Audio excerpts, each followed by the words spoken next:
Hello guys, നമ്മുടെ ഇവിടുത്തെ free thinkers, യുക്തിവാദികൾ അവരേറ്റവും കൂടുതൽ വിമർശിക്കുന്നത് കമ്മ്യൂണിസത്തെയും കമ്മ്യൂണിസ്റ്റ് ആശയങ്ങളെയാണ്. അവരുടെ വിമർശനത്തിൽ കുറച്ച് സത്യമുണ്ട്. കാരണം കമ്മ്യൂണിസ്റ്റ് ആശയങ്ങൾ പ്രായോഗിക തലത്തിൽ സക്സസ്ഫുൾ ആയിട്ടുള്ള എക്സാമ്പിൾസ് വളരെ കുറവാണ്.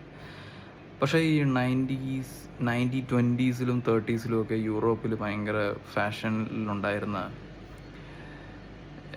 നിക്കറിട്ടുകൊണ്ട് റൂട്ട് മാർച്ച് നടത്തുകയും ആയുധ പരിശീലനമൊക്കെ നടത്തുകയും അങ്ങനെ ഒരു പ്രൈവറ്റ് ആർമി ഉണ്ടാക്കി രാജ്യം പിടിക്കാം എന്നൊക്കെ പറഞ്ഞുകൊണ്ട് നടന്നിരുന്ന കുറച്ച് ആളുകളുടെ കുറേ പിന്മുറക്കാരിപ്പോഴും ഈ ഇന്ത്യയിലുണ്ട്.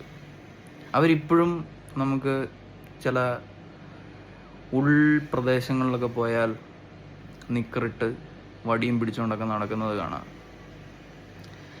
അവരോട് ഇവർക്കൊരു മൃദു സമീപനമാണ്.